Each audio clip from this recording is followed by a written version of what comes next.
Ta parole est une lampe à mes pieds et une lumière sur mon sentier. Psaume 119, verset 105.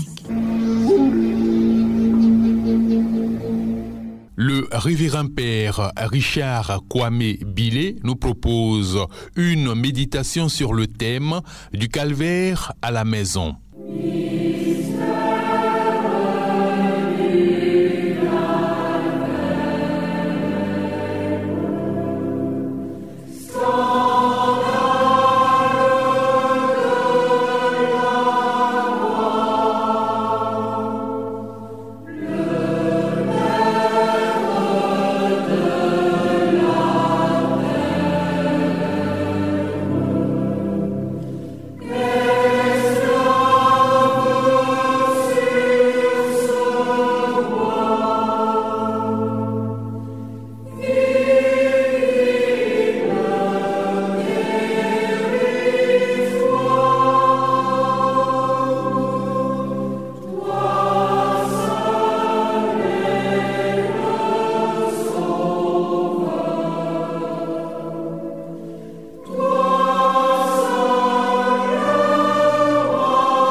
Auditeurs et auditrices de Radio Espoir, que la paix et la grâce du Seigneur soient toujours avec vous.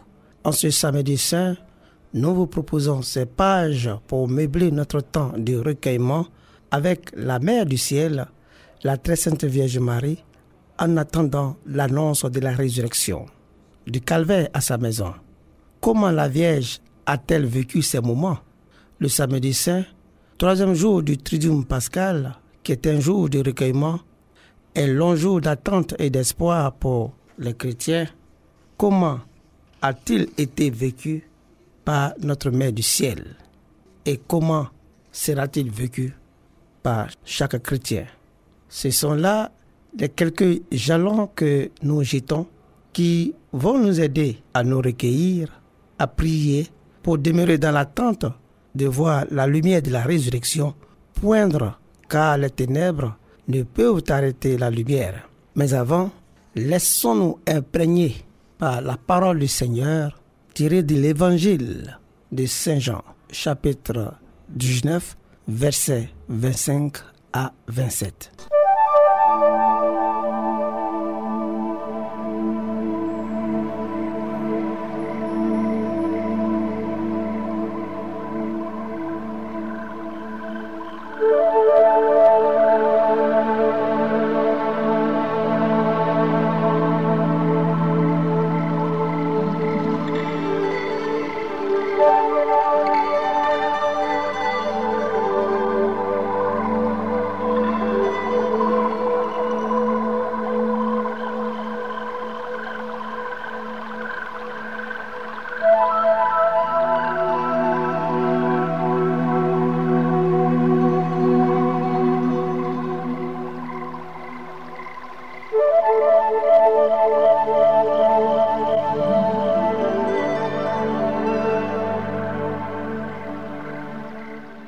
Évangile de Jésus-Christ selon Saint Jean. Près de la croix de Jésus se tenait debout sa mère, la sœur de sa mère, Marie, femme de Clopas, et Marie de Magdala. Voyant ainsi sa mère et près d'elle le disciple qu'il aimait, Jésus dit à sa mère, « Femme, voici ton fils. » Il dit ensuite au disciple, « Voici ta mère. » Et depuis cette heure-là, le disciple l'a pris chez lui. Au pied de la croix, Marie, mère du vivant, devient mère de tous les vivants à venir lorsque Jésus lui dit, avant de rendre l'âme, « Femme, voici ton fils. » Et au disciple, Jean, « Voici ta mère. » Après ces mots, il inclina la tête. Jésus mourut. Son corps, tout ensanglanté, est descendu de la croix et remis à sa mère, puis mis au tombeau. Lorsqu'une mère est présente à l'agonie de son fils, on ne peut douter qu'elle ne ressente dans son cœur toutes les souffrances qu'il endure. Mais quand ensuite il lui faut ensevelir le corps inanimé de son enfant, quelle douleur n'éprouve-t-elle pas à la pensée de se séparer de lui et de ne plus le voir? Qui pourrait donc savoir la mesure? Cette douleur lui paraît plus grande que toutes les autres. Et tel est le dernier glaive de douleur que nous avons aujourd'hui à considérer dans l'âme de la Sainte Vierge, qui confirme bien la prophétie du vieillard Siméon s'adressant à elle. Et toi-même, un glaive te transpercera l'âme. Confère Luc chapitre 2, verset 35. Go fara chora,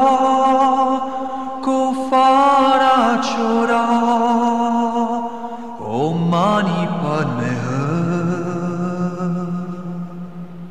Go fara chora,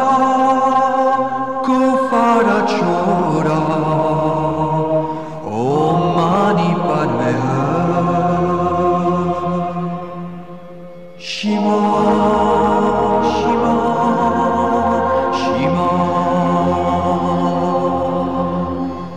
Shima, Shima, Shima.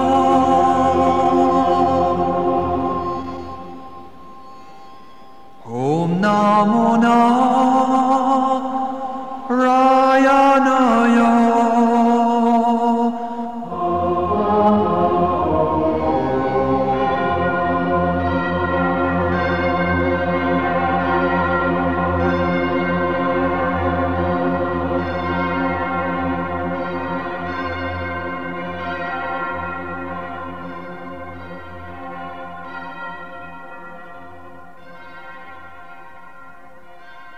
Après avoir assisté son fils, mourant sur la croix, après l'avoir tenu inanimé entre ses bras, elle se voit enfin contrainte de le laisser dans le tombeau et de ne plus jouir de sa présence si chère.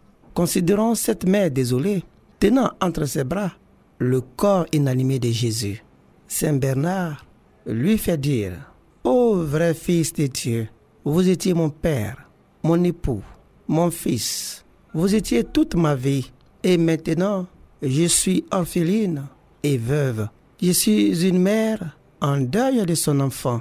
Je perds tout en vous perdant. » Ainsi se consumait-elle de douleurs, assise au pied de la croix, en serrant entre ses bras son fils inanimé. Les disciples viennent donc prendre le corps de Jésus sur les genoux de Marie, et après l'avoir embaumé, ils le mettent dans un suaire préparé, et sur lequel notre Seigneur voulut laisser au monde l'empreinte de son visage, comme on le voit aujourd'hui encore à Turin. Voici que Jésus va être déposé dans le sépulcre. On arrive au lieu de la sépulture. Alors, comme Marie se serait volontiers ensevelie vivante avec son fils, ainsi qu'elle le révéla à Sainte Brigitte. Mais telle n'était pas la volonté de Dieu. La Mère du ciel accompagna le corps de Jésus jusque dans le sépulcre, où on plaça aussi les clous et la couronne d'épines. Au moment de rouler la pierre pour fermer le tombeau, les disciples durent avertir la Sainte Vierge. « Ô Notre-Dame, lui dirent-ils, il faut que nous fermions le sépulcre. Armez-vous de courage. » regardez une dernière fois votre fils et prenez congé de lui. Oh mon fils bien-aimé, de dire alors Marie, je ne vous verrai donc plus. En ce moment où je vous vois pour la dernière fois, recevez le dernier adieu de votre mère et recevez aussi mon cœur que je laisse avec vous dans ce tombeau. Marie avait ce grand désir de laisser là son âme avec le corps de son fils. Elle dira cela à Sainte Brigitte.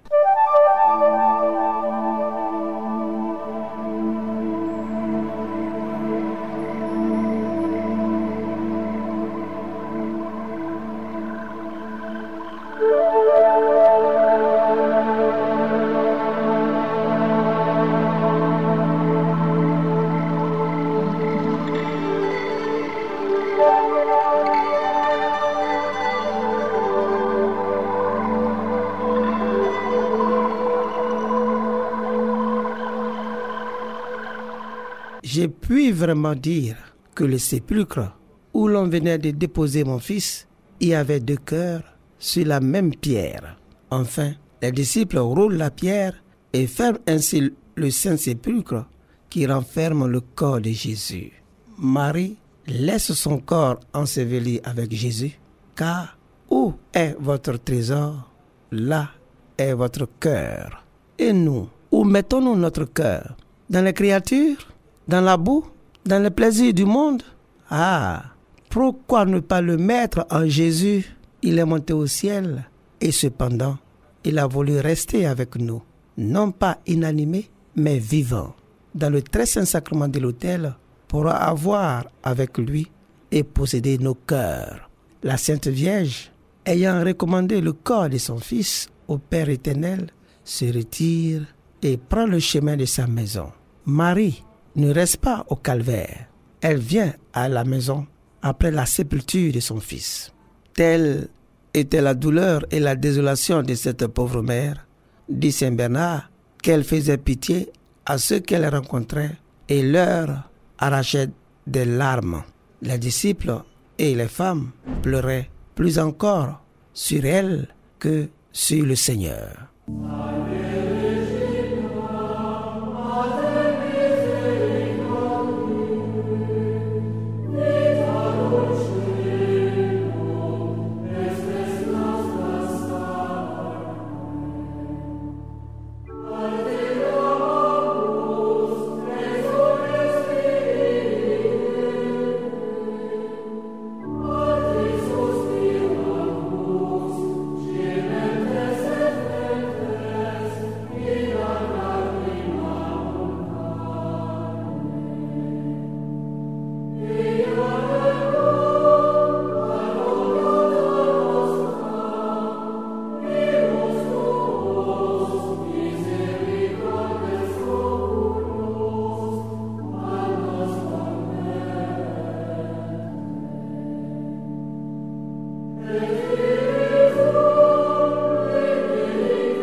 Après avoir franchi le seuil de sa maison, en vain promène-t-elle par tous ses regards.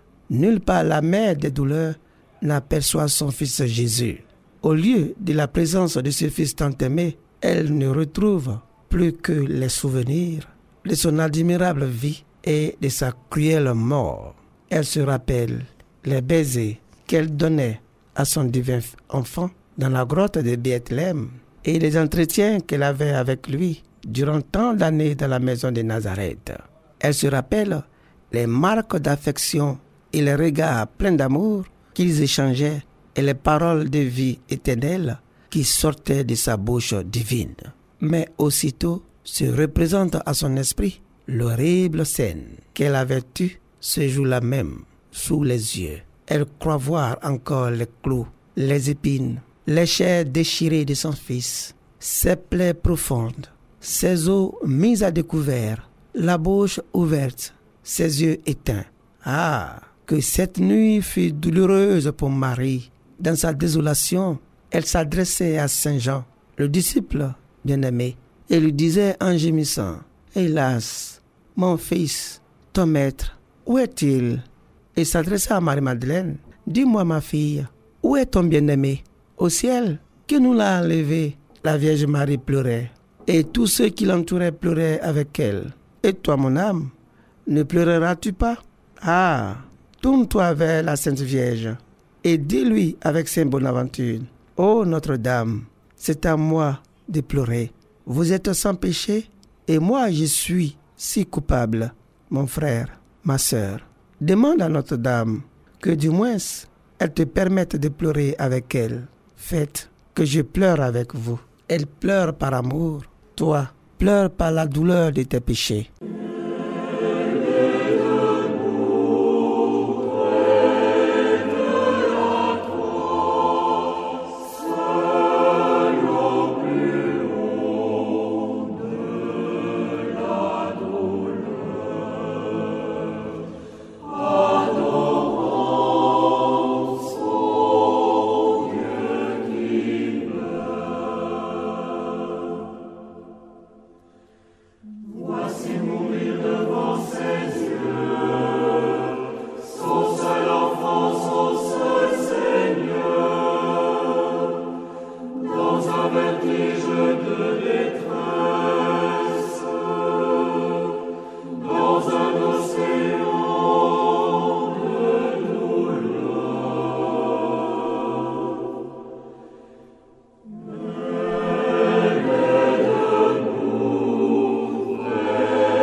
Nous sommes au samedi saint.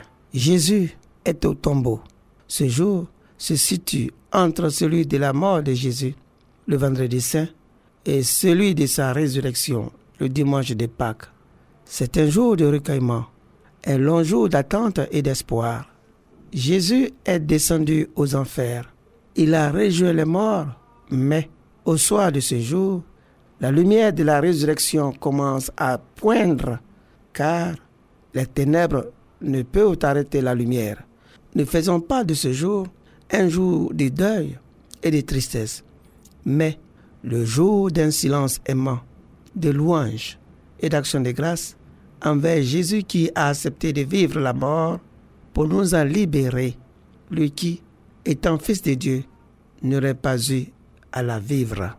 Pour ce faire, avec les disciples, vivons l'absence et contemplons Jésus avec amour et confiance, afin de nous laisser habiter peu à peu par lui jusqu'à l'annonce de la résurrection, où nous entamerons tous ensemble l'exultate pour débuter la veillée pascale.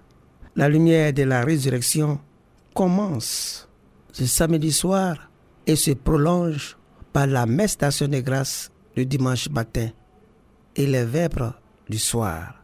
Marie était la première à recevoir la bonne nouvelle. À elle, son Fils ressuscité lui a apparu, la première. Demeurons dans cette ferveur de prière, de contemplation, de louange, d'intimité avec le Seigneur pour jubiler au matin de Pâques et chanter l'Alléluia. Bon recueillement et joyeuse fête pascale à toutes et à tous dans la joie du Seigneur. Que la Sainte Vierge Marie nous y aide. Amen. Excellente fête pascale à toutes et à tous.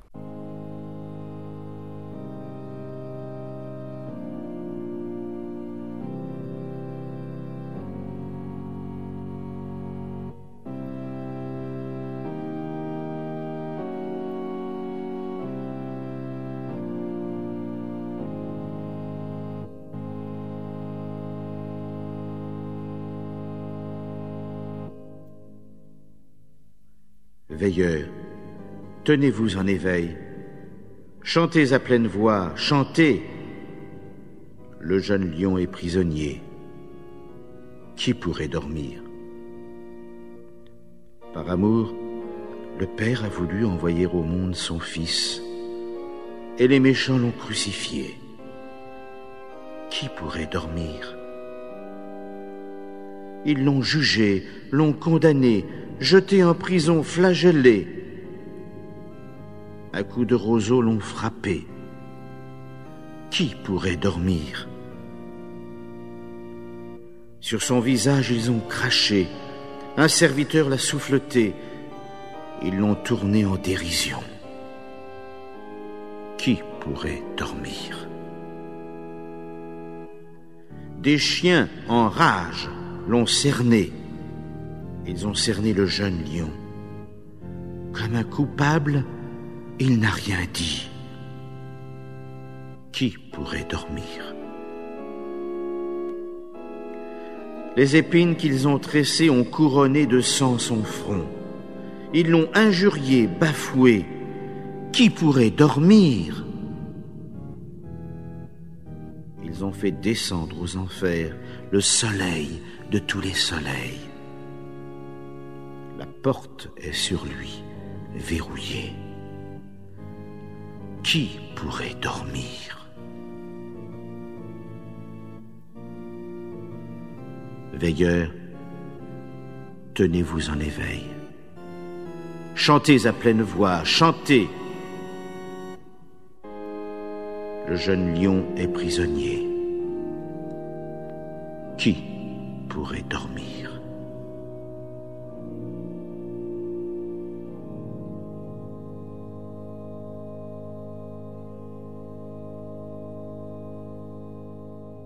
Go fara chora,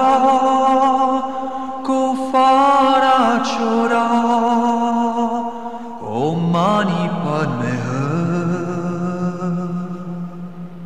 Go fara chora, Om Mani Padme Hum. Shima.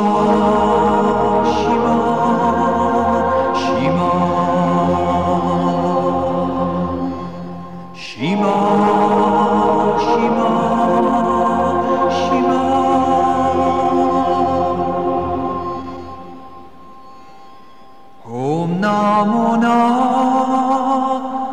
Narayanaya.